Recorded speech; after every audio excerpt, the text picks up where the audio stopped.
Welcome back, everybody, to the 10th episode of the podcast. We've got a pretty fun episode here today.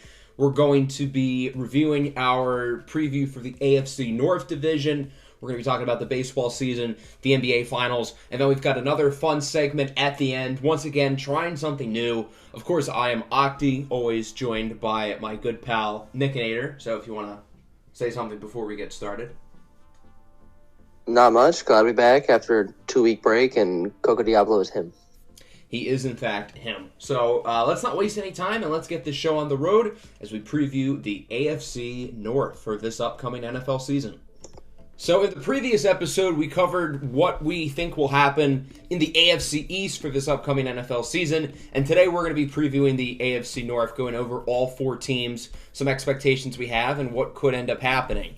The AFC East is probably regarded as the best division in the conference, but I don't think the AFC North is far behind. I think the AFC North is a really, really good division, and I think there's a good case that all four teams here could end up being really good. So I will start us off here with the Cincinnati Bengals because they are probably the favorite to win the division. They've won it 2 years in a row, and there's no reason to think they can't win it for a third consecutive year. Obviously, Joe Burrow under center, in my opinion, the second best quarterback in the league, regardless of where you put him. He's certainly up there. They've got a good group of skill position players. The offensive line should be better with Lyle Collins healthy and the addition of Orlando Brown. And then defensively, I do have some questions. How are you going to replace Jesse Bates being the big one? But I do really like Daxton Hill quite a bit. How's the cornerback room going to do? Chidobe Awuzie is coming off the injury. Cam Taylor-Britt in year 2, I want to see how he's going to do. But I do think they had a pretty solid draft. I think the other one big question about this team is the running back position. Joe Mixon's status with the team is in question with legal issues. And even if that gets cleared up, he did not look all that impressive last year. I think he is starting to show signs of aging. And they really did not address the running back position all that much in the offseason. If anything, they got worse, losing Samaje Perine, who was pretty good last year. Really, the only notable addition they made was Chase Brown on day 3 at the draft. And maybe he ends up being a good player, but I feel like they should have maybe gone for a better running back in free agency. Deontay Foreman, my guy, he went for super cheap with the Bears. I think that could have been a great pickup. Or maybe a little bit earlier in the draft with a slightly better prospect. Yeah, the Bengals are definitely going to be the front runner for this division, and they more or less had the same roster, just adding Orlando Brown. But with the secondary being not as good as it was last year, and there's a lot of receiver threats, tight end threats in this division. You have Odell, who joined the Ravens, Amari Cooper with a full season of Deshaun Watson. Maybe Deontay Johnson figures out how to catch a football, and George Pickens looks like a future star. So that secondary being kind of depleted besides Chidobe Awuzie and Mike Hilton is going to be a big task to ask for Dax Hill to be in his first year starting. But if that unit can kind of hold it together for the season, I don't see why they can't win this division again. That has to be the ceiling. The Super Bowl is what this team is looking for. The floor, they should still be a wild card. This is going to be a tough division. It's AFC North football. You're going to see a lot of 7-3, 10-7 games. That's just what happens with AFC North. And I do like what the Bengals have. It's Joe Burrow, Jamar Chase, T. Higgins. They're going to do what they've been doing the past 2 years. But it is going to be fun to kind of seeing how they perform with a division that's going to be a lot tighter than it has been the past few years. Let's now look at the Baltimore Ravens, who finished in second place in the division. They grabbed a wild card spot last year, losing to the Bengals in the playoffs.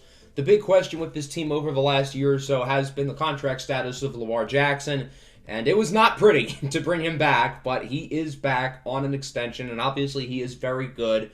But I do want to see how this skill group is going to perform because they have given Lamar by far the best receiving core he has ever had. Rashad Bateman's entering year 3. Hopefully he can stay healthy this year. They signed Odell Beckham. They drafted Zay Flowers. On paper, that's a pretty good trio.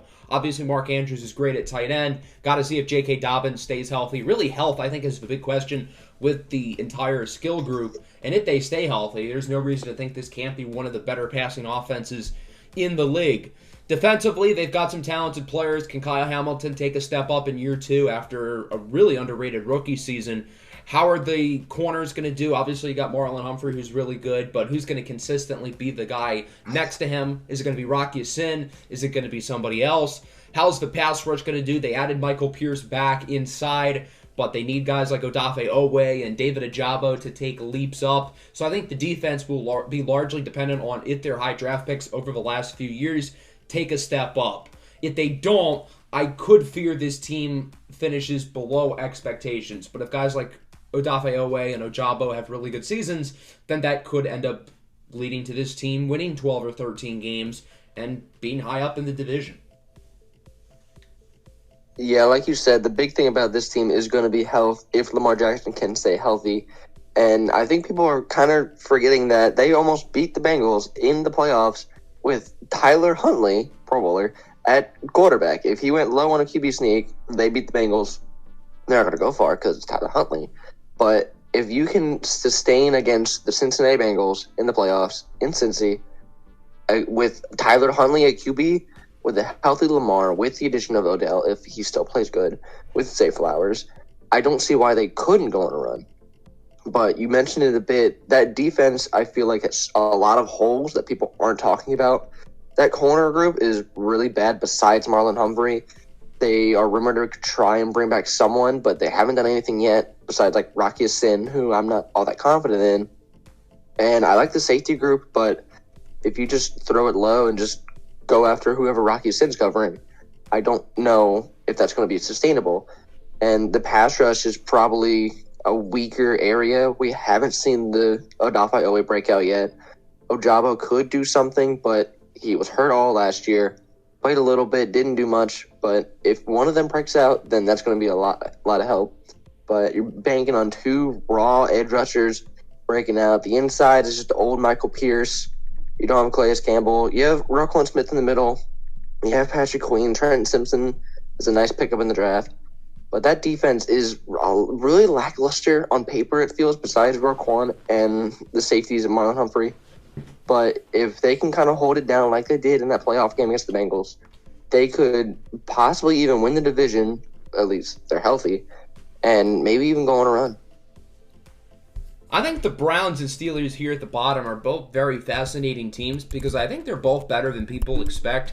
We'll start with the Steelers, who were not good for most of last year, but they rattled off a big 4 or 5 game win streak at the end of the season to finish over 500. It's hard to bet against this team losing, especially considering the fact that I think they're going to be better than they were last season, or at least on paper they should be. Kenny Pickett in year 2, I'm excited to see what he can do. I was very skeptical of the pick when they made it, and while I don't think Kenny Pickett's like some grand slam, I think he's going to take a step up in year 2. He was impressive to me last year. I know the numbers aren't going to wow you. Nothing he did was spectacular, but I thought he was pretty good. I think Najee Harris should improve. I think George Pickens will elevate himself as the best receiver on the team and somebody who's being looked at as a top 20 receiver in the league by the end of the year. Deontay Johnson's a fine number 2. Pat Freiermuth is good at tight end. The offensive line, I think, is the big question, though. How will Broderick Jones be able to fare as a rookie? The problem with him is that he is a little bit raw compared to some of the other top tackles in the draft. And then on defense, this is always one of the better units in the league. So I'm not really worried about their defense. You got the big pass rush duo of TJ Watt and Alex Highsmith. They really improved the secondary. Corner was a big issue last year, and they signed Patrick Peterson, who I still think has something left in the tank, and they drafted Joey Porter Jr. in the second round. So I think the questions here are, can they live up to expectations on offense? Can Kenny Pickett actually take that step? Will Najee Harris play better? Will George Pickens improve? And it's going to be a little bit challenging with Matt Canada calling the plays, but if the talent prevails over the coaching, then I think this could be an underrated offense, and it would not surprise me at all to see the Steelers make the playoffs. Yeah, you mentioned that they feel like they haven't been – it feels like you're going to bet against them, and they always prevail. They always get that 9-8, that 10-6, whatever it is, and I'm no different. I've been saying they're going to win 6-8, 7-8 games past like 3-4 years, it feels, and every single time they get the over, they defy me. I feel like the Steelers just hate me right now. Every time I think, oh, they're going to do something. They don't. They don't do anything. They do something. But the Steelers, they got better on offense. They get Broderick Jones. They say Milo from the Eagles. Eagles linemen, they're all pretty good. James Daniels is a good guard. Okafor has actually kind of performed well for a really bad O-line last year. But if Najee Harris can stop being Trent Richardson, and if George Pickens can step up and become that top 20, 25 receiver, and you defy the odds of having Matt Canada as your offense coordinator, then this offense could do something.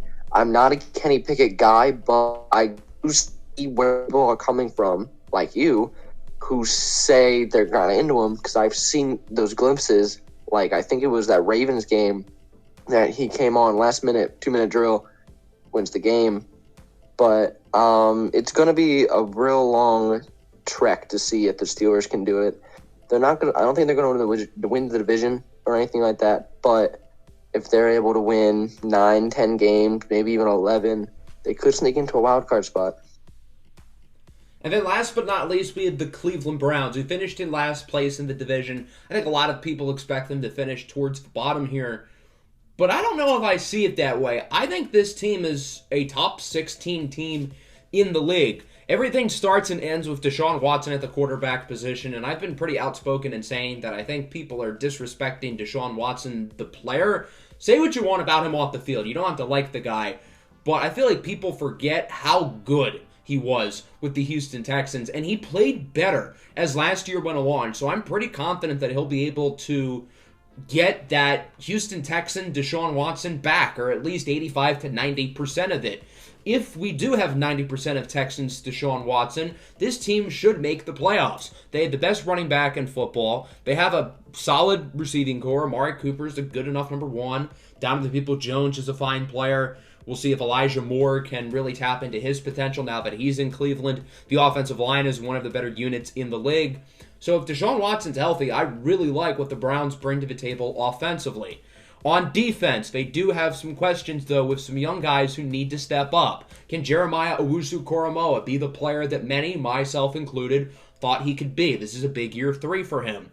Denzel Ward did not look like himself last year. Can he play better? Can Greg Newsome take a step up? Can new additions like Juan Thornhill make an impact here? Zadarius Smith as well on the other side of Myles Garrett, who's one of the best pass rushers in the league. So I think this team has the capability to win 11 or 12 games, finish second in the division, and get like a 5 or 6 seed. I don't think that's out of the question at all. But they're going to need Deshaun Watson to play like he did in Houston. And I am more confident in just about anybody that he will.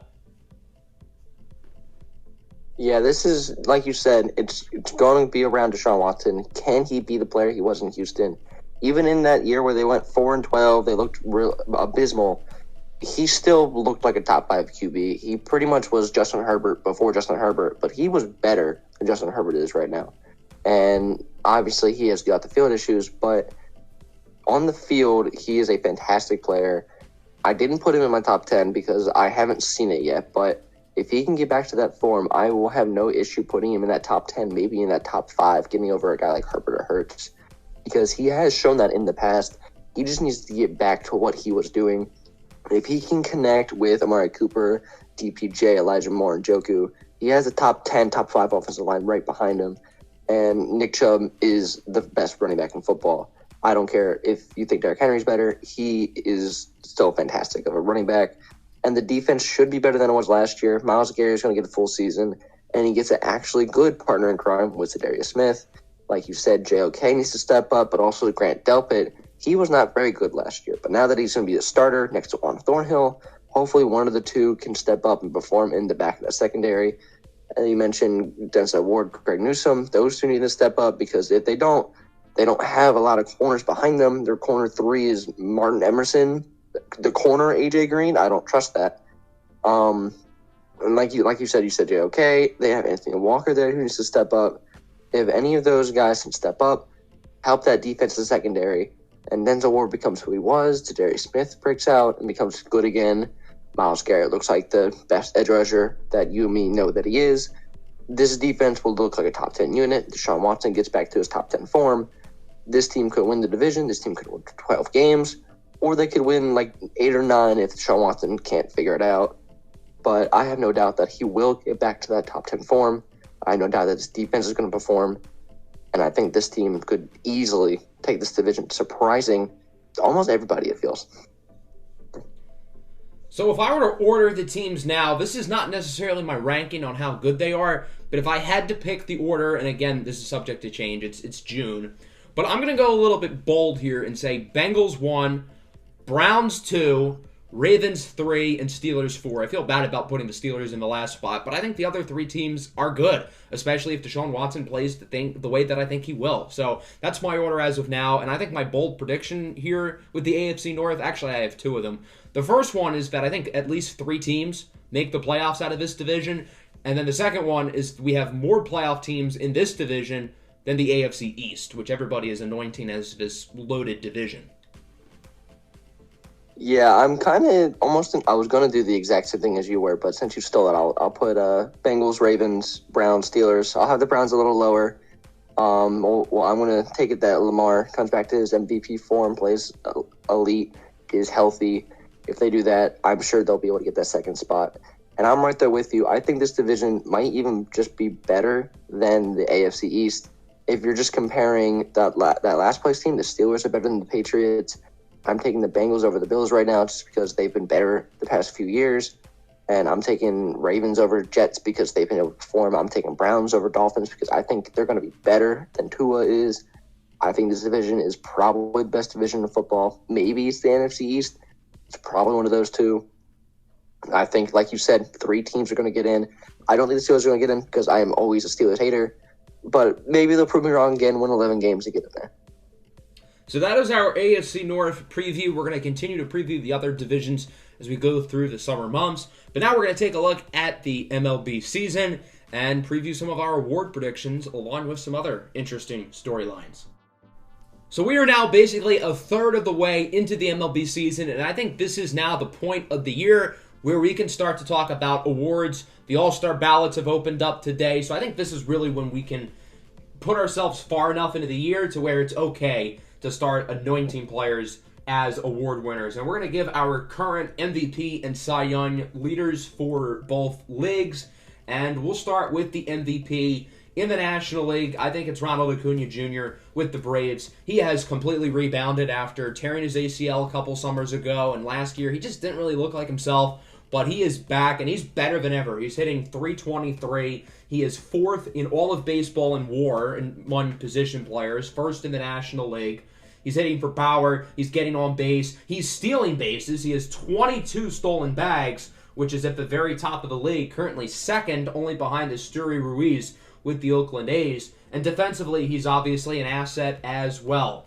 As for the American League, I do want to shout out Yandy Diaz because he's been incredible with the Rays, but I think the two leading candidates are Aaron Judge and Shohei Ohtani. Aaron Judge has replicated what he's done last year. Maybe he's not going to hit 60 home runs, but he has been legitimately just as good. If not for having a unicorn in the league, Judge would be my MVP. But unfortunately for him, we have a unicorn in the league, and that is Shohei Ohtani.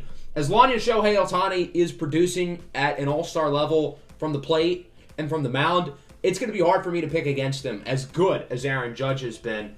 Shohei Ohtani is basically what he was last year. He's one of the best pitchers in baseball. You can't make a top 10 pitchers list without him on it, and he's an A-minus hitter. He's still very good offensively. He is in a little bit of a slump over the last week or two, but he's still hitting the ball well. He's been phenomenal on the mound.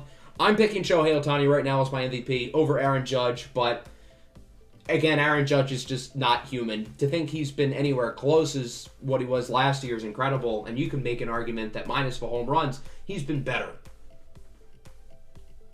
Yeah, it feels a bit of chalk, but I'm pretty much right there with you. Ronald Acuna has been the best player in the National League and probably the second or third best player in all of MLB.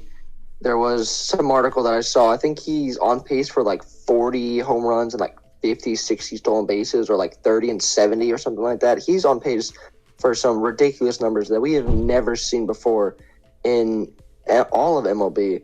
And that is something that I'm excited to see. I know he's in my division, but I can't. It's hard to root for the Phillies right now. Our offense is awful. But Ronald Acuna is someone who I will always love as a player. He's just really fun to watch. And now that he's back to playing what he normally plays at, it is just really fun to see. And again, chalk, it's Shohei Ohtani for AL. He has been a top 5 pitcher. He has been a top 5 hitter. He has been ridiculous for the Angels.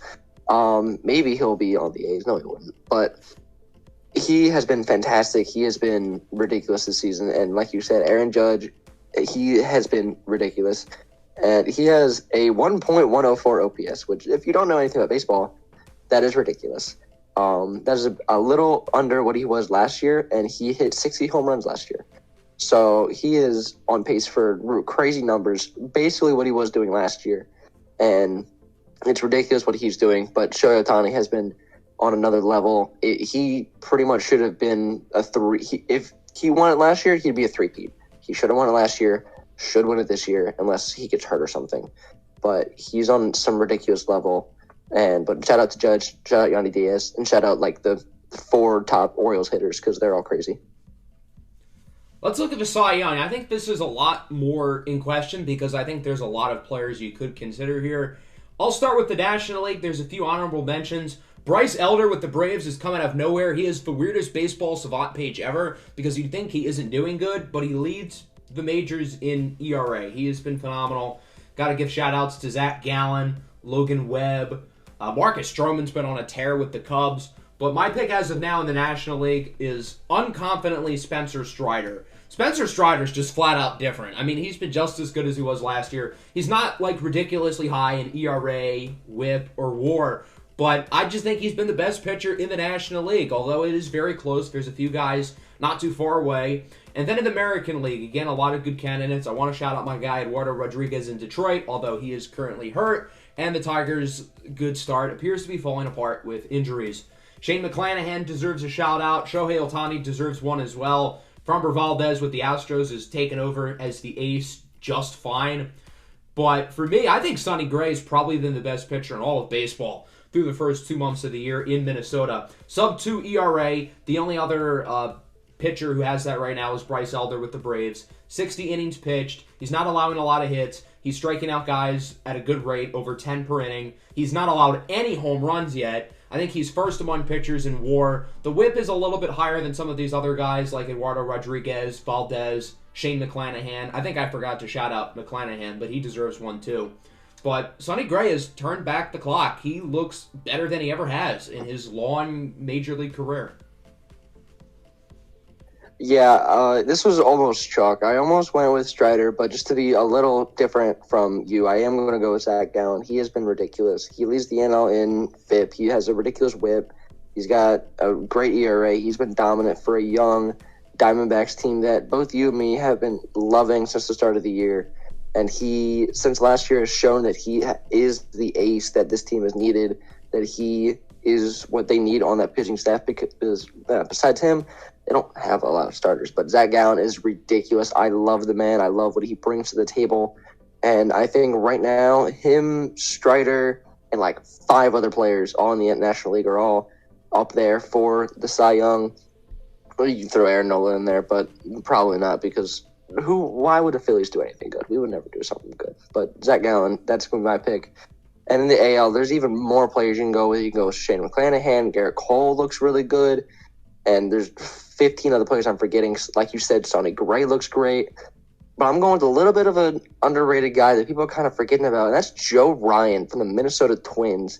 He has been on a tear this year. Since getting traded from the Orioles, I believe it was, he is coming to the league. He's every year it kind of looks like, okay, maybe he's a guy that can kind of do something. And since this year, he has been on a tear. Doesn't have like the lowest ERA. It's a 2.77, which is still ridiculously good. And none of his stats are leading anything, but he looks like he's one of the best all-around pitchers right now. He feels like he's going to be the next Shane McClanahan, who last year he was ridiculously good. Didn't lead in any early stats, but everyone could tell he was ridiculously good. He was top 5 in almost every stat, and that's kind of what Joe Ryan's doing this year. I think he's going to carry it on. The Guardians are kind of falling apart. The rest of the Central sucks, and I think the Twins might be able to finally get back to winning games. Carlos Correa, Brian Buxton, that entire team, and Joe Ryan is going to be the ace that they have needed for a long time. Yeah, I'm pretty sure you were ringing the Joe Ryan bell before the year, so that looks to be a big hit because he has been fantastic. All right, let's take a look at the Milwaukee Brewers. They are a very fascinating team because they're in first place in their division, albeit their division isn't very good. But I feel like there's this dark cloud that's under the Brewers, and it really shouldn't be. They're winning their division. They have a good team. They have one of the best prospects in baseball in Jackson Chourio, who's already in Double-A at just 19 years old. But there's a lot wrong with the Brewers. I mean, for one thing, they're only one game in first place, and everybody in that division is separated by 4.5 games. So they don't have a very comfortable lead. They have Christian Yelich on a ridiculously big contract. Them and Corbin Burns have been butting heads. It seems like there's going to be an ugly divorce there eventually.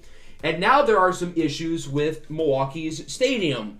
And that poses the question of what's next for the Brewers. And you can make a serious claim that maybe they don't stick out in Milwaukee. We're seeing the Oakland A's are moving to Las Vegas, and the Brewers could be next in line to potentially move if they don't get this stadium issue cleared up. Nashville is certainly in play. Maybe they bring baseball back to Montreal. There are some areas in the eastern part of the country that could look for teams. Kansas City's another one as well. I think they would really like a team. So the Brewers got to get this stuff figured out because I feel like their organization is a complete mess, despite the fact that the on-field product is pretty good and they have a lot of talented players. But inside, I feel like that's just a quiet disaster that not a lot of people are talking about as a disaster, but I feel like eventually it'll be clear that that team is kind of a mess. Yeah, it's really weird looking at the Brewers because it feels like they should be a lot better than they are, as well as just like a team. And then you look at like behind the curtain, and then you just see like a pile of just crap, and it's like, wow, what is happening to this team? The hitting sucks. Besides Willie Diamonds, that's it. And the pitching is, while good, Corbin Burns hasn't been all that great this year. I mean, he wants out. Brandon Woodruff is going to be a free agent this year, or either this year or next year, and it's going to be. They might have to go into some sort of rebuild. And if that happens, I wouldn't be surprised if ownership sees the issues with the stadium, the issues with the team, and wants to just buy out. Like you mentioned, there's plenty of teams that could use this, a team. Montreal has been waiting for their time. It feels like when the Browns lost their team in like the 90s, 80s, and finally got their team back, that might happen eventually. They thought the Rays might do 50-50 with Tampa Bay and Montreal. That just was a stupid idea, but send the Brewers up there. I don't mind that. Utah could use a team. Portland, maybe. There's plenty of teams in there, that kind of north colder area, that I think could do really well with a baseball team. And it feels really, really weird about this team. It feels kind of like the Jaguars back in like 2017 when they were good, and it was kind of an exciting team. People liked them. But you found out that Tom Cavanaugh was just an awful guy, that the league was telling them to not even telling free agents to not go to that team because of how bad it was ran. And then Tom Cavanaugh left, and they thought it was fine. And they had Urban Meyer. And then this year they had rats in their stadiums, and there was a whole lot of issues, but they were still a fun team to watch. But the Brewers aren't a fun team to watch. It feels like every game is just like 2-0 or 1-0 because their offense sucks. And the pitching's good, but then when the pitching sucks, they can't do anything. And it feels just really, really weird watching this team. And the report from the league said they compared it to what the A's were happening with them moving to Vegas. We don't know specifically what the issue is with the Brewers Stadium. We all know the issues with the Coliseum because it's 5,000 years old. But this stadium with the Brewers, they could just get a new stadium. They could fix the issues. But if it's worse than what we expect, I would not be shocked if 10, 15 years from now, we have a new Montreal Expos. Yeah, going back to the on-field product before we switch over to the NBA, I'm not even sure if the Brewers' on-field product is sustainable for the rest of the year. They had the worst run differential in the NL Central despite being in first place, and they had the second least amount of runs in the entire National League, only behind the Miami Marlins, who are currently a playoff team right now. So even though the Brewers are in first place, it's really not sustainable, and if they start losing games, get to the All-Star break, they're in like third place in the division and not making the playoffs, things could get ugly. We could see a Corbin Burns trade, so that'll be very interesting to follow. Let's now shift our attention to the NBA. The finals will be kicking off tomorrow, and we'll be giving our official predictions. The NBA season is nearing its close. The conference finals have concluded, and we know which two teams will battle it out in the finals. The number 1 seeded Denver Nuggets of the Western Conference, who have not played in like over a week, are facing off against the 8 seeded Miami Heat, who were able to avoid history after winning Game 7 and nearly choking a 3-0 lead. We'll start by reacting to the conference finals. It was certainly an interesting conference finals this year. The Lakers getting swept was a little bit of a surprise. I mean, I did pick the Nuggets to win the series, but I didn't think they'd win it like that. LeBron is finally showing signs of age, not so much how he's played, because he is still one of the 5 best players in the world, but he does seem a little bit slower. His foot clearly caused him some issues. I think he's going to get that surgically repaired in the near future. There are some rumblings about retirement, which I think is more so LeBron keeping the attention on himself rather than the Denver Nuggets. But I'm very curious to see how the Lakers respond, but I don't want to be like the other media outlets and only talk about them. I want to talk about the brilliance of the Denver Nuggets, because that team is really, really good. I think they're the best team in the league right now. They are the comfortable favorites in the finals. Nikola Jokic is the best player in the world, and I cannot be convinced otherwise. As for the Eastern Conference, that was a series of all time. I mean, that's all I can really say about it. The Heat led 3-0, then the Celtics storm all the way back, and then they fall flat on their face in Game 7. That was certainly a wide range of emotions from both teams. I'm curious to see how the Heat respond, because they have not played all that well over the last week, but they won the game that was really important. Jimmy Butler is pretty good at basketball, for those who have been living under a rock, and the Heat continue to find guys out of nowhere. This year it's Caleb Barton, who was cut 2 years ago by the Hornets as a former undrafted free agent, and now is their second leading scorer going into the finals.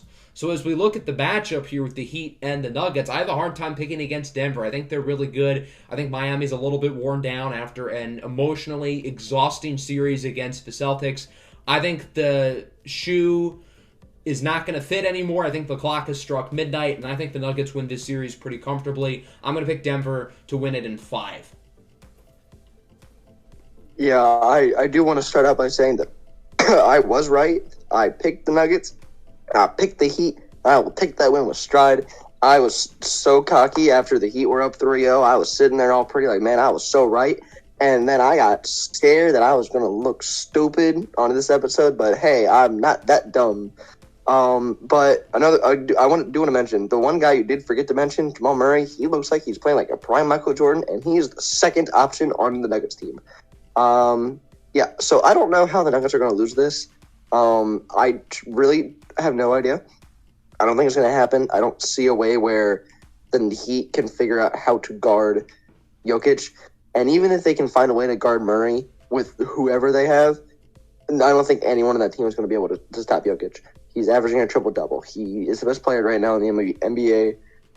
You could maybe argue Giannis, but he lost to the Heat in round 1, and Jokic has lost, a game? Maybe 2 all playoffs? He's unstoppable right now. And Jamal Murray looks like a top 10 player right now. He's playing like a prime Michael Jordan. He's ridiculous. And the Heat are good, obviously, yes, but Jimmy Butler is not going to be able to beat Jokic and Jamal Murray on his own. He is good, obviously, but besides him, you have Victor Oladipo, who did not play all that good in the finals, or the Eastern Conference Finals, and you have a bunch of undrafted rookies who, sure, they played well, but they didn't play against the Nuggets. They played against the Celtics, who didn't play well in the second round against the Sixers until Jason Tatum bailed them out in Game 7, and I don't see a world where the Nuggets lose this. It could be a sweep. I probably don't think it is. My prediction, if I want to be specific, Heat win Game 1 and then Nuggets reverse sweep them. It's going to be Nuggets in 5. Yeah, before we move on, I forgot to mention Jamal Murray. You're right. He has been also phenomenal. The Nuggets have built around Jokic so well with good guys who know their role. Michael Porter Jr., Mr. Never Swing the Rock, he provides value as a scorer, somebody who can play decent defense even if he's a black hole on offense, and when he gets the ball, it's going to end in him shooting it. And then they've got other solid role players, guys who know what they're supposed to do. Look at a guy like Bruce Brown, who's the ultimate glue guy. Young players like Christian Brown, the rookie, Rock Chalk. He is somebody who's getting minutes for this team in the playoffs. That says a lot about a late first-round pick. So I think the Nuggets have built around Jokic so well, and that's why I guess both of us had them winning in 5. So before we wrap up today's episode, we're going to have a new fun and game segment at the end, which I'm excited to introduce now. So for our final segment today, we have trivia. We each have come up with 10 questions regarding the NFL, NBA, or MLB, and the other person's going to have to answer them. So we're going to go one at a time. I will go first, and you guys will probably be able to kind of figure out how it goes as we go through the questions. So my first one is that there have been 7 first-round picks at wide receiver since 2011 to come out of the University of Alabama. Can you name all 7? All 7. So is this all time, or is this since like 2010 or something like that? So it's recent. 2011? Okay. So I know the one in 2011 was Julio. Yep. I know that's one. And then recently there's Smitty, Waddle. Yep. Jerry Jeudy. Yep. Was on there. Henry Ruggs. Yep. Amari Cooper was Bama. And then who's the last Bama receiver? This last one took me a second too, but when you realize, you'll be like, how did that slip my mind? The only guy I have in my head is John Mechie, but I know he wasn't a first rounder. He was. Nope. Calvin Ridley. Yep, there you go. I think that was one of the easier ones. Yeah, I started off a bit easier.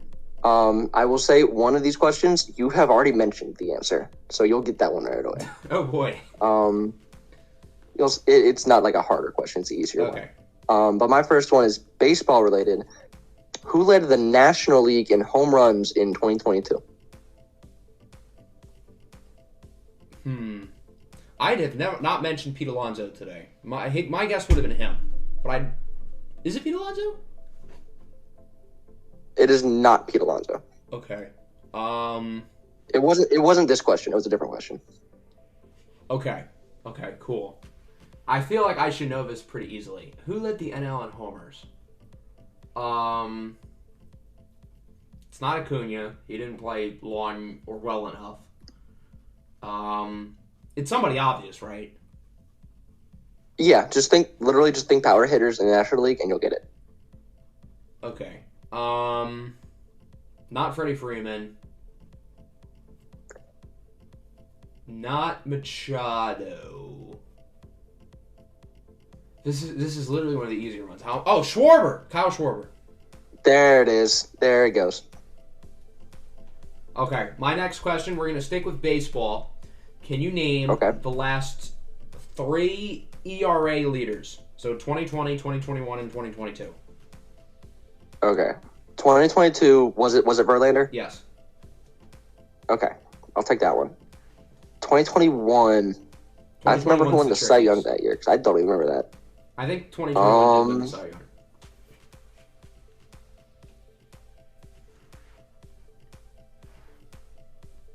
2021. I'm blanking right now. And then 2020 is just a flop, because it could be literally anybody. Wait, wasn't that Shane Bieber? That was the Shane Bieber year, 1.63. Ha. God damn. Okay.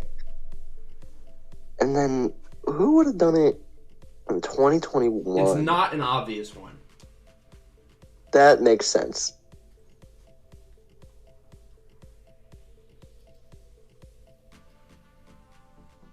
I'm sitting here trying to think.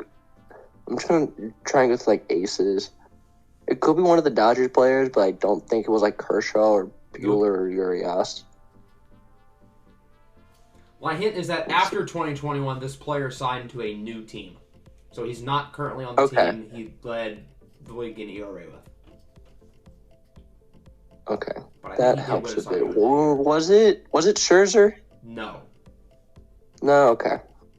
That was the only one I could think of that like switched. Did he leave in free agency or was he traded? He left in free agency. Okay. Now I gotta think. Who signed like a big ass contract in 2022? It was pretty big. Besides Max Scherzer. Man, I am blanking. I just gotta sit here and just go through like teams. I don't think the Yankees signed anyone last 2021. Nope. Garrett Cole was already never there. played on the Yankees. Yeah. I don't think it's any of the Dodgers players because they were all already there.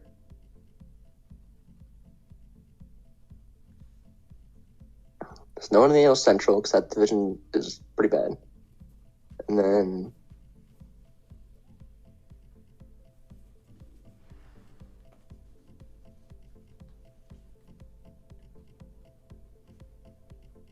was it NL? Because I can't think of anyone in the AL that would have been. Both of the team that he was on and he is on now are both in the American League. Oh, well, I'm just forgetting someone then. Okay, let me just sit here and go through teams. Red Sox, I don't think so. Orioles, hell no. Rays? Oh, wait, was someone on the Rays? Nope. No, because Blake Snell went to the Padres. Never mind. And you said it wasn't the Yankees, and then Robbie Ray. Robbie Ray. There it is. I forgot all about him. Yeah, that was a slightly trickier one. All right, so we're gonna turn it over to NBA. So who led in this past regular season? Who led the league in turnovers? Turnovers. So who had the ball a lot? I would guess Luka. It is not Luka, but I'll tell you, it is a point guard. I would hope it's a point guard. Shea? No, as a hint, they were a little disappointing, but they're still like James good. Harden. Not that good though. No, not James Harden. I don't think it'd be Russ. I don't think he would have had the ball enough. So they were a little disappointing. Kyrie? Kyrie didn't play enough games. Did he? No, not Kyrie. Who else would be like disappointing as a point guard?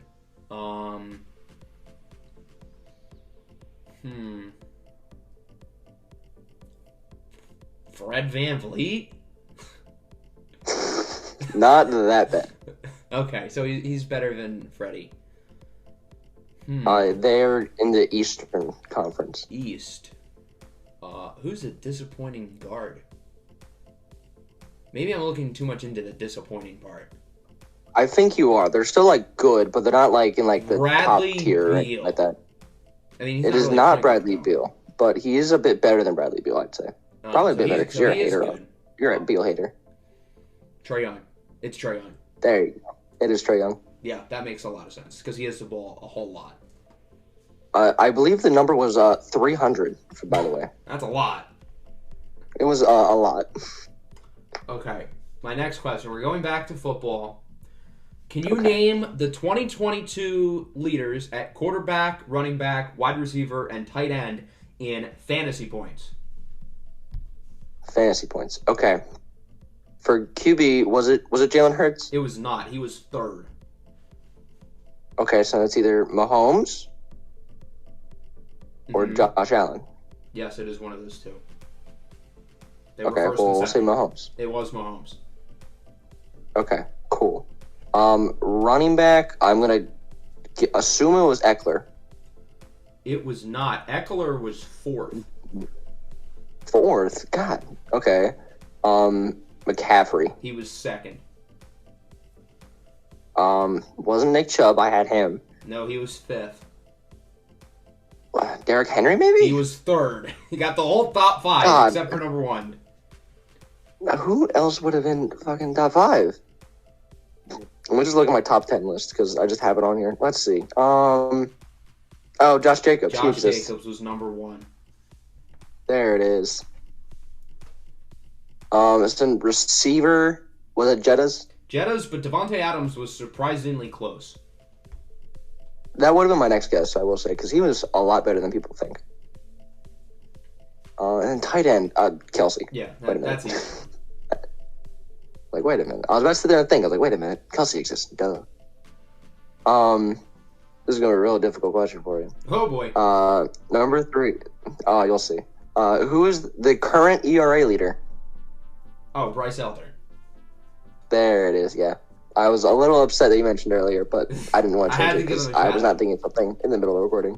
Okay, this is one of my favorite questions. This was a creative one. Since 2000, there have been 5 separate instances where an NBA player has averaged over 33 points per game in a season. One player has done it twice. The other 3 have done it once. Can you name the 5 or 4? Okay. Since 2000 and averaged 33 points. Okay. Now, for everyone watching, I know jack all about basketball. So I'm You'll going to know guess these names. the most random Put it players. that way. You'll know these guys. Yeah, I would just hope so. I would I hope know. so too. I know Embiid led the league the past 2 years, and it was 30-something. Was it 33 twice? This year, he put up 33.08. So he's won. Bang. Okay. So he wasn't the two-parter. He was just one of the ones. He's done it once. Okay. I'm going to assume LeBron's up there. LeBron has never averaged 33 or more in a season. Okay. Now, it gets hard. Kobe up there. Kobe Bean Bryant, 35.4 points in 05-06. Oh, there's your two-parter. Okay. No, he did it once. Now I just gotta think that's not the two-parter. Oh, okay. Okay, you said 05-06, so I thought it was I meant like years, that season. He's only done it once. I got you now. Okay. So now, okay, let me just try and think of teams. Okay, I have no besides LeBron, so it's not them. Sixers, I doubt AI ever did it. If he even played during that, I have no idea. Tim Duncan was never that good of a scorer.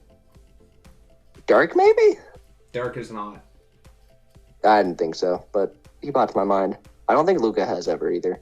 Nope. Did Steph in 2016? Steph has never. Damn. I just gotta think of just guards, because those are the real scorers. I'll tell you what, the two players left are both guards. Okay, I had a feeling. Did Prime Russ or Prime Harden ever do 35? Perhaps. Okay, well I'm gonna go Russ. No. Then it's Harden. Harden in 2018-19 he averaged 36. The year after he averaged 34. So there's your two-parter. James Harden's done it twice. God, James Harden, bro, you were good 3 years ago. What happened? Come on, man. So you got one more. All right. One more. My hint is that he did it the same year that Kobe did it, 05-06. Okay, now I just gotta think of guards that were good the year after I was born. I have no idea. Fucking hell. I'm just gonna sit here for a while and just think. Yeah, once I give you the answer, you'll realize. What conference is he known for if he played for multiple teams? Eastern Conference. Okay. Let me just Google Eastern Conference because I don't know. I have a feeling the answer is going to be on the tip of your tongue. Probably. Okay. As a guard, 05-06. Let's see. Pistons, no. Hornets, no. Magic, no. Wizards, no. Pacers, no. I don't think the Bulls did. No. D-Rose is 2012 or whatever year that was, so that's not D-Rose. Raptors, I don't think so. Maybe D-Wade? It was not D-Wade, but you're getting closer and closer to the answer. Have I said the team that they played on? You said the player's name. You've said the answer. I said their name? Yes. What? You have said the answer. Was it AI? There's a reason why I've been going back to the answer 5 times in the last minute. It was Allen Iverson. Oh, well, I'm just, man. 33.01. He barely got it. I was trying to hint at it. I'll take it, though. I got there eventually. We're gonna take it back to the NFL. Who led the league in completion percentage? This year? This year for quarterbacks, yeah. It wasn't Gino, was it? It was Gino. Bang. Okay, my next question's a little bit 66 or something like that. My next one's a little bit easier. This will really test how much of a basketball casual you would say you are. Oh. So not including Victor, name me the last 5 number 1 overall draft picks. Oh, God. Okay. I know Ant was. I don't know what year it was, though. 2020, Anthony Edwards. Okay. So, I need 2022, 1918. What year? Was Zion 18? Zion was 19. 19. Okay. So Zion 19. Ben Simmons was like 2016, I think, so he's out of range. Mm-hmm. What year was DeAndre Ayton? 'Cause I know he was the first overall. DeAndre Ayton was 2018. There we go. I'll take that one. The past 2 years. Recent ones. Okay, wait. My brain's turning a little bit. I'm just vaguely remembering the draft for whatever reason. The Pistons picked Cade 1, didn't they? Cade Cunningham, number 1 in 2021. Okay, and then was it Paolo last year? Paolo Banchero. So you were able to get it pretty quickly. Good job. I'm real happy about that one. I'm shocked that I remembered all of those. So this one is probably my most creative one on here. Who was the last MLB first overall pick to make an All-Star game? Ooh. Adley's going to change that this year. We're not counting Adley because he hasn't done it yet. Well, it can't be too long ago because Steven Strasburg and Bryce Harper have both made it. Which one was 09 and which one was 010? I think Harper was the year after Strasburg. Yeah, Strasburg was the Mike Trout year. Or no, Harper was the Trout year. I think Harper was after Strasburg. My first guess is Bryce Harper. It is not Bryce Harper. Is it Steven Strasburg? It is not Steven Strasburg. So it's got to be someone more recent. What about Carlos Correa? Carlos Correa has, but it is not him. Okay. So it's got to be someone even more recent than that. He was like 2012, 2013. He was 2012. Okay. So someone within the last 10 years, probably within like the 2012 to 17 range. Well, it's not 17. That was Royce Lewis. Who could it be? Do you remember who 2016 was? It's not him, but 2016 was a total flop. Oh, Mickey. Obviously, it's not Mickey. Yeah. So it's got to be Mickey, earlier than that. So it's 2013, 14, or 15. How well do I know my baseball drafts? So the next name in my head was Kyle Tucker, but he was not number 1. And I think he was like later, too. He was like I think he was 3rd overall, Okay. I want to say. I knew he was high. Chris Bryant was up there, but I don't think he was number 1. And he might be too early. He might have been like 12 or 13. So to give you a little bit of a hint, between 2013, 14, 15, one of them is the answer, and then the other 2 are busts. One made the MLB, the other one didn't, but both of them were busts. Okay. So 2 busts and an all-star. The next name in my head was Garrett Cole. I know he was high, but he's too early, and I don't think he was number 1. Garrett Cole was number 1, but he was 2011. Okay. He was sandwiched between Bryce and Correa. That's a good stretch. 2019 to 2012, 4 good players. Most 4 of them All-Stars right in a row. Injury issues.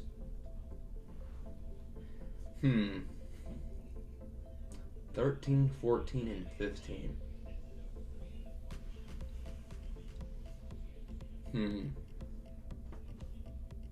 Who else was number 1? So to help you a little bit, this player, he never played for the team that drafted him, but he's been in the National League his entire. There it is. He was 2015. There it is, Dan Swanson. He was 2015. And then who were the other 2? Mark Appel was 2013. Oh, yeah, he was number 1. And then 2014 was Brady Aiken, who I have never heard of. About him. Weren't they both with the Astros? Or one of them? Yes, they were both with the Astros. Okay, that's what I thought. Dan's. Yeah, Aiken never made the majors. Okay, here's a fun one. Oh boy. Can you name me the 3 all-time MLB leaders in WAR? Okay, I'm assuming Barry Bonds is up there. He is 4th. God damn! All right. 2 of these are obvious. One of them is not in the slightest. Maybe this one was a hard one. Okay, are they all? How many are pitchers? I should say. 2.5. Okay, so Babe Ruth? Yeah, Babe Ruth is number 1 by far. 182.6. God, okay. He's obviously the half. So then the other 2 are pitchers. Mm-hmm. That's not fun. I think they're both super old, so good luck. Okay, that's fun. Is Cy Young? Cy Young is one of them. leader? He is number 3. Bang! one. And then who was that dude that had like a .64 ERA? Bob Gibson, I think his name It was. is not Bob Gibson. That's a good guess, though. Now this is where I'm done. Roger Clemens, maybe? No, he was really this good. Guy's like old. Nolan Ryan, maybe? No, this guy was born in the 1800s. Oh shit, never mind. He's younger than Cy Young, though. Younger than Cy Young. Oh my god.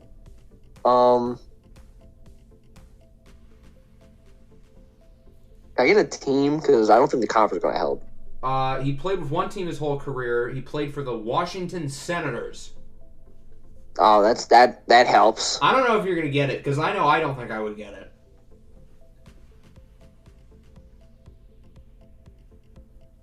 Yeah, I have no idea. I'm not getting this one. I didn't even know the Sentinels were a team, so I don't think I'm getting this one. I came up with this question last minute because I had another one that was like easier. I don't know if you're gonna get it. It's Walter Johnson. Yeah, I would not have gotten Walter that one. Johnson. I gotta see who the hell Walter Johnson is. He's second in WAR all time. Yep. Jesus. Is a Triple Crown, a 5-time ERA title, and he won MVP twice. He threw over 300 innings 5 separate times. What in the hell? Yeah, these old pitchers used to pitch like the entire game. I know, but like, God, every 3 days. 2.59 ERA plus. Oh my lord. Okay, maybe we should know who the hell Walter Johnson is because this dude apparently is him. Insane. Wow, that is ridiculous. All right, well, moving on from that one, back to football because that's what we both know the greatest. Who scored the most points in 2022 besides kickers? Like which player? Yeah, what single player scored the most amount of points, excluding kickers? Does passing touchdowns count? Yes. Patrick Mahomes. I think. Wait a minute. Hold on, let me. Oh, wait, no. Maybe it's Jalen Hurts. I'm changing my answer. It's Jalen Hurts. Maybe we're not counting. Okay, I think it's not counting passing touchdowns because now I'm thinking of that list. So who had the most I don't think so. Scrimmage touchdowns, basically? Would it be Josh Jacobs? It is not Josh Jacobs. Is it his teammate, Devontae Adams? It is not Devontae Adams. I know it's not Jetta's. Jetta's only had like 8 touchdowns. I feel like it's got to be a running back. Nick Chubb. It is not Nick Chubb. Austin Eckler. It is Austin Eckler. Yeah, he had to have some receiving touchdowns. That makes a lot of sense. I will say, between non-kickers, Jalen Hurts was second. So I'm assuming they're not counting passing touchdowns. And he was still second? Yeah, he was, but besides kickers, he was second. That's and then impressive. Eckler was first. Okay. Do you want to take a shot at who the number one kicker was for shits and giggles? Is it like someone who's like out of the blue? I mean, they're on a good team. Like, you know who this is. It's not like a random kicker or anything like that. Is it Harrison Butker? No, it's the Niners kicker. It's Robbie Gould. Oh, Robbie Gould. That does make sense. Yeah. Anyways. Okay, my next one. Can you name the last 5 number 1 NFL draft picks who were not quarterbacks? Okay. I have been watching NFL trivia for fun lately. I did this and I counted the quarterbacks and I got up to like 2,000, so I should be able to. So this year was Bryce Young. So then Trayvon Walker was 2022. So then goes back. Trevor Lawrence, Joe Burrow, Kyler Murray. 2018 was Baker. 2017, Myles Garrett. There's 2. And then 16, 15 were all QBs. 14, that was Jadeveon Clowney. So that's 3. Yep. 13 was Eric Fisher. Yep. 2012 was Andrew Luck. 2011, Oh, 2011 is always one that I get stuck on. 2010 was Sam Bradford. Mm-hmm. And then 2009 was Stafford. 2011, that's the one I always like get stuck on for some reason. One was like big in the 2011. Oh, no, that was Cam Newton. That was okay. Cam year. I know that one. And then 2008, that was, I think that was Carson Palmer. No, that was 2003. What was 2008? Yeah, Palmer. 2007 was 2007 was DeMarcus Russell. So who was 2008? Was that Jake Long? Jake Long, that's 5. Bang. You went through that one quick. I sat there and I did every first overall pick, and I got to like 2000 or like 01 or something like that. Because 01 was Vic, and then 2000, I don't remember who 2000 was off the top of my head. I'm going back to basketball, and it's not my turn, so I'm good. Who led the NBA in 3-point field goals this year? I feel like it'd be too obvious to be Steph. I don't think it's Steph. Buddy Hield. It is not Buddy Hield. He was up there, though. Steph? It is not Steph. I think he was third. Yeah, I feel like it wouldn't have been so obvious. Trae Young. Not. It is not Trae Young. Who shoots a ton of threes? Luka Doncic? He didn't shoot that. It's not Luka. I don't think it'd be Clay. Is it Clay? It is Clay. Oh, really? Okay. Huh. The more you know. He had 301. I mean, he'll shoot a lot of threes, but I would have thought somebody would have made more. Wow. All right, we're going to stick with Buddy basketball. Hield was second and Steph was third. Okay, who's second? Buddy. Oh, okay. So that was a pretty good first guess. We're sticking with basketball. Yeah, you got second and third. Can you name the 5 all-time leading scorers in the NBA Finals? Okay, the finals. I'm going to assume This is LeBron. total points, by the way, not points per game. LeBron is second. This is what you said? This is total points, not points per game, and LeBron is second. Okay. All right, I'm going to throw MJ in there. MJ is 4th. Okay. Okay, who played a lot of finals? I know the Lakers have and the Celtics have, but I don't know who was on those teams.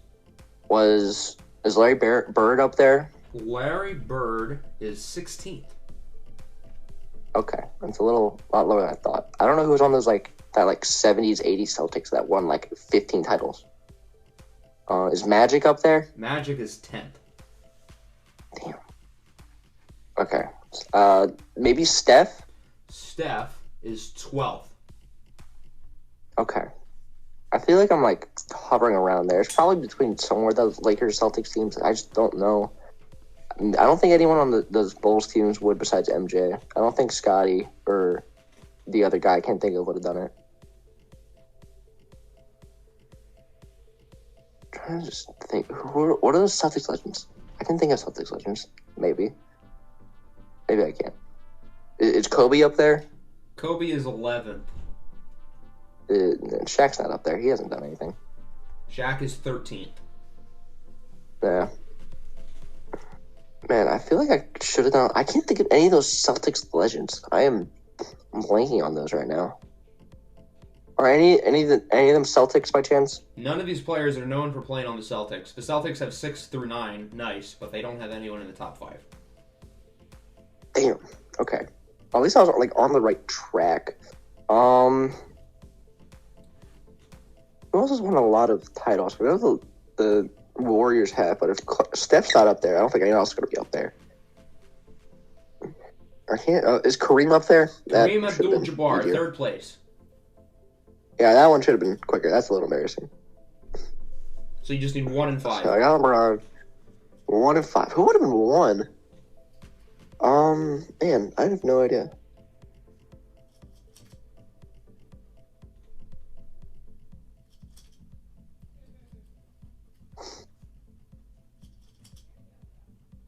So either is the greatest guess all time or the worst guess, but is Wilt up there?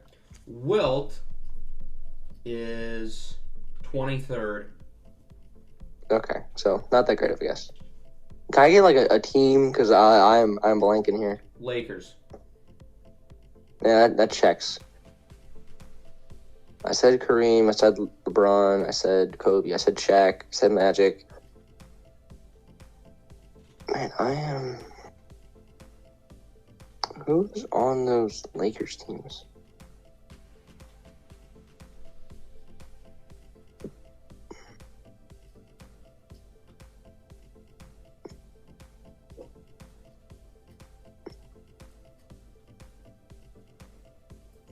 Are they both Lakers? They're not only both Lakers, but I think they were teammates. Oh, that's awesome. Is the logo on there? Jerry West? Jerry Is he up West, there? number 1 all time in NBA Finals points by over 100. God, okay. Not ready for that one.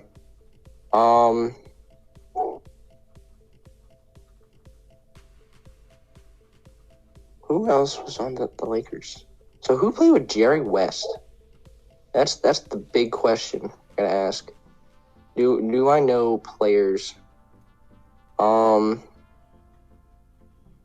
don't think he played with him, but he's in my head. James Worthy? James Worthy is 14th. Okay. Who played with James Worthy? I feel like he's like right there. I can kind of think of him. Is it Elgin Baylor? Is that his Baylor. name? There you go. Bang. I think I finally exposed my NBA casualty because I tried to hide it every episode. So this one has a few different answers you can go for. Ooh, but in the past NFL season, 4 people tied for the most interceptions with 6. That being Minkah Fitzpatrick, C.J. Gardner-Johnson, Justin Simmons, and Tariq Woolen. Can you name one of the players that had one less? There's like 6 different answers. So Can you one get who had one 5. of them? Yeah, you need one player that had 5 interceptions last year. Would Diggs count? Diggs did not have 5. Okay. I want to say Kirby Joseph, but I don't think he had 5. I think he only had 3, but no, he did not have 5. No, he had 4. Oh, okay. I don't think this is right, but what about Pat Surtain? Pat Surtain did not have 5. I don't know how many he think had more than 5. Who could have had 5? There's got to be at least 1 or 2 like obvious ones. I know he's like a little older. What about Xavier Howard? He's not up there. So one player is elite. One player, two players, I'm sorry, are older, but they're still good. Didn't he have 5 or 4? Jalen Ramsey. Who? Jalen Ramsey. It was not Ramsey. Okay. There's another young guy who's like real young, and then 2 players that I would not have guessed. I feel like one of those Bills safeties would have had a lot. I feel like this would be like a Jordan Poyer year. I don't know why. I think he only had 4, but he's not up there. Yeah, no, he had 4. So did Ramsey, and Micah Hyde was hurt all year.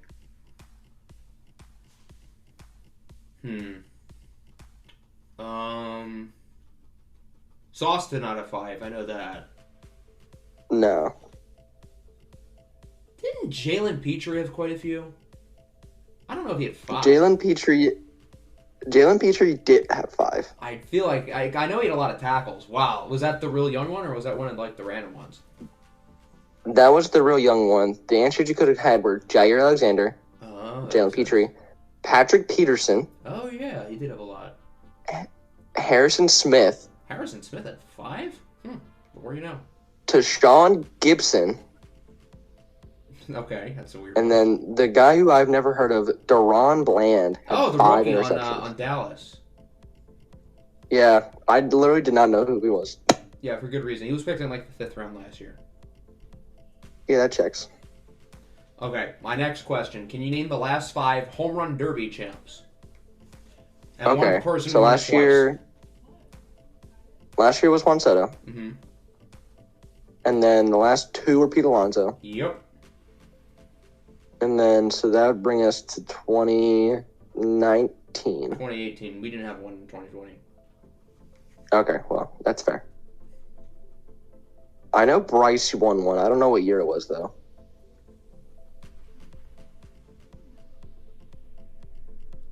He did win one. was it in that 18-17 range, or was it like 2018, 2015? Bryce Harper won the home run derby. Bang! 2017. I have no idea. Poppy was retired. Aaron Judge, maybe. Aaron Judge, as a rookie. Woo!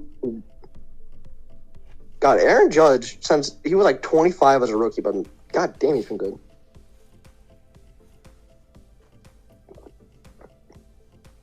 We're going back to NBA. Can you name me the leader in total rebounds, the leader in offensive rebounds, and the leader in defensive rebounds For this year? For this past year, yes. Is it 3 different players? So total rebounds. Yes, they are. Jokic had a lot. It was not Jokic. Giannis. It was not Giannis. Embiid. It was not Embiid. Okay, I had a feeling it wasn't him, but I thought it'd be one of the other two. Mitchell Robinson's not like some crazy glass cleaner. I don't think it's him. Mm-mm. I think 2 of these are obvious, and then one of them is like, okay, that's odd. What about like Ivica Zubac? I don't know. It is not Zubac, but I think you're kind of on the right track with that one. Okay.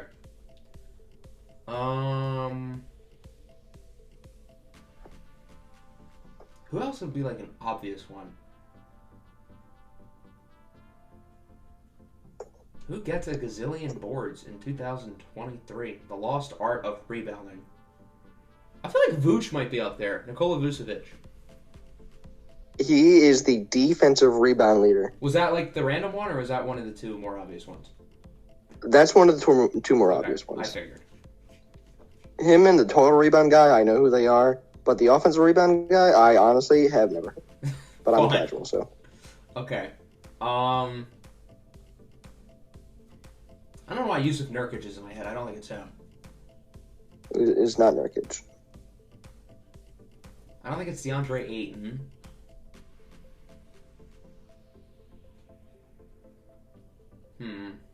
What if it's not a center? I feel like it has to be, though. They're both centers. Okay. I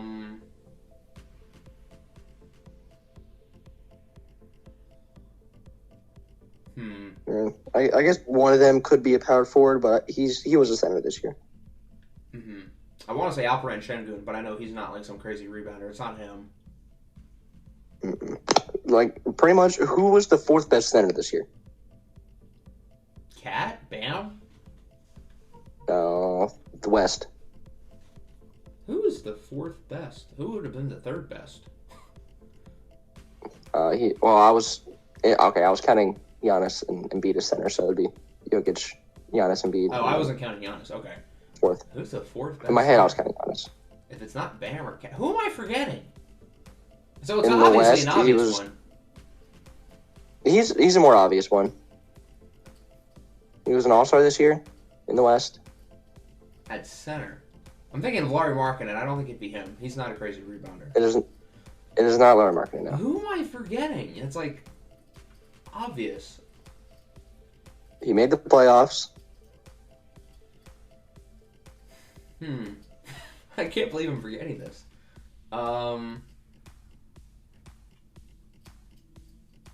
Okay, I went through the 8 playoff teams. I don't know in the West. I don't know who it could be. Rudy Gobert was not an All-Star this year. It can't be him.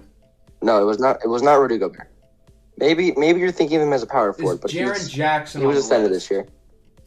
No, he's not. It is not Jaren Jackson. No, it can't be him. It's not Anthony Davis. It is not Anthony Davis. Oh my goodness! I don't think it's anyone on the Kings. It's not anyone on Golden State. It's not anyone on Phoenix. It's not anyone on the Clippers or the Nuggets or Minnesota. I said Cat. Is it Cat? It is not Cat, but you have said both of the teams for the 2 answers. Oh my goodness. So they are both in the West, and they both made the playoffs.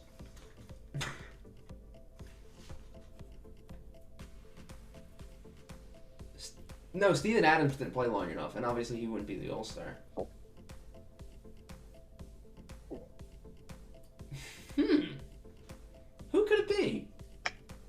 DeAndre. I already said DeAndre Ayton. It's not him. It's not Aiden. I don't think he was an all-star either. Kevon Looney? He plays a lot of games. Kevon Looney is the offensive rebound leader. Really? Good for him. He was the one that I never heard of. I've never heard of Kevon Looney? I haven't. It's a center for the Warriors. I see Warriors. I just see Steph, Clay, and Draymond Green. Kevon Looney's that's all I really see. I thought it would have been less obvious. Okay, all right. And then I'm casual. On a West playoff team, who I have not said. On a West playoff team. No, you have said this team. Nuggets, Timberwolves, Clippers, Suns, Warriors, Kings, Sabonis. Oh my goodness! Why did there I take it this is? That took us so much longer than I thought. Sabonis? He was the next best center after Embiid and Jokic. He was. Yes, that would make sense. Exactly. Oh yes. My god. That took so much longer than I thought it would. Sabonis, that's such an obvious one. He is a really good rebounder, too. Yeah, he led in total rebounds, and he led in rebounds per game. And I think he was up there for offensive defense, obviously. He was up there for, like, MVP, too. He was the best one on the list. Jeez. Oh, that one stings. Okay. My last question. That one hurt, yeah. I can't believe I missed that. There are, since 2011, 7 corners who have gone in the top 5 of the NFL draft. Can you name all 7? Okay. Since 2007, you said? 2011. Oh, I guess 11. Okay. Works too. So, was Pat Pete top 5? Pat Pete, number 5. Bang. All right, we'll go with the easy one. Sauce Gardner. Sauce Gardner. Yep. Stingley. Okuda. Okay. So you said there was 7? Yes. Need 3 more. Okay. Who would have gone top 5 as a corner? All right, so that's not 2011. It's not 2012. Right? No, I know the top 5 there was. It wasn't him. Denzel Ward. Denzel Ward, 2018. So you need 2 more. I know Eli Apple was a 10th overall pick. I think Vernon Hargrave was like 8 or 12 or something like that. I think he was 11. Yeah, he was around that range. Who else could it be? We're just trying to go by both year. Pretty obvious. 2013, the first 3 were tackles, and then it was just a bunch of busts. So I don't think it was 2013. 2013, the 4th and 5th were like the 2 best players there. Oh, the 3rd was Lane Johnson. So Lane was 4, I think, and then shout out to Ziggy. Oh, Ziggy was 3rd. That's right. But obviously they're not corners. 14. Yeah, they're not corners. Yeah, I figured that one much. 2014, I know Clowney was 1st, but I don't remember who went after him. I think it was like that. That was like the Marcel Darius year or whatever his name was. No, Darius was 2011. Oh, well, I'm off of it. Who? Maybe it's 2014, but I can't think of anyone that would have been that high. 2015, that was Jameis Mariota year. And then, who went 3rd that year? I feel like I know it. That was the Amari Cooper year. I think. Yeah. And then, did a corner go before Amari Cooper? I don't think they would have. Maybe I'm just blanking on someone. Maybe more recent. I'm trying to think it that way. 2022. Oh, are we counting Witherspoon? Devin Witherspoon, 5th overall this year. Yep. That's 6. I'm missing 1.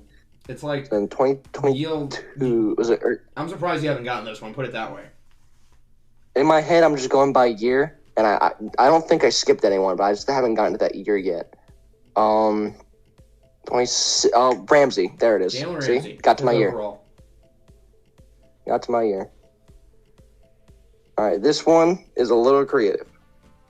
Fun. So, what sports city has picked first overall the most between NFL, NBA, and MLB besides New York? Because they have like 18 teams. So, I'm kicking it out. So, I assume it wouldn't be LA then? It is not LA because I'm counting the Rams for 7 at St. Philly's Louis. had a lot of number 1 picks. Is it Philly? It is not Philly. I believe the number for Chicago. the city is 12. That's a Chicago thing because those teams aren't good. They have a lot of number 1 picks. They do, but it is not Chicago. It's not Chicago. It is not. Okay. Not that I saw. Boston teams are way too good. It can't be Boston. As in, it's not Boston? Yeah, it's not Boston. Okay, I didn't think so. I don't think it's Detroit, even though those teams usually stink. I feel like it's not Detroit. Is it Detroit? It is not Detroit. I didn't think so. What about Phoenix/Arizona? They've had some number 1 picks recently. No, that's not them. Miami doesn't have a lot, but they have a lot of teams. Could it be Miami? It is not Miami. They do have a team in each of the 3. They only have 1 per. What about Houston? The Rockets have had a for a few. while. The Texans have had a few. What about and the Astros have plenty. It's probably Houston. It is Houston. Bang! There we go. I believe the Rockets and the Rockets have 4. The Astros have 5, and then the Texans have 3. Okay, that makes sense. They did all that without a hockey team. Well, I guess we're not doing hockey. Oh well, point remains. Yeah, if it was hockey, then like Pittsburgh would have been way up there. That would make sense. Yeah, the Pirates have like 5, and then the Steelers have a good amount. So that will wrap it up New York, for trivia. I cannot believe I forgot Domantas Sabonis. That one hurts. How did I forget that? Yeah, I'm the casual, but at least I know Domantas Sabonis is. I cannot believe I forgot him because he was like the 3rd best center this year. So that'll wrap up the episode. I hope you guys enjoyed. I hope you guys enjoyed seeing us whiff on some of these trivia questions and seeing us do really well on some of these questions as well. Next episode will be up in a few weeks, so make sure to stay tuned for that. If you got any more words before we wrap up, you can let them out here. Not much, just making sure that I will always recognize Domantas Sabonis, as Octi has not. At least I know who Kevon Looney is, so at least there's that. So, yeah, that'll... At least Sabonis is good. I mean, Looney's good. Let's not be disrespectful. He's no Sabonis, but... Well, I don't know who he is, so I don't really care. Well, that's a concern. He's been a key player for them since 2016, so he's not, like, new. So that'll wrap up the episode. Make sure to leave a like and subscribe to the channel if you are new. Again, plenty of stuff coming out soon. NBA draft is nearing. I plan on doing some stuff with that as well. So, yeah, peace out.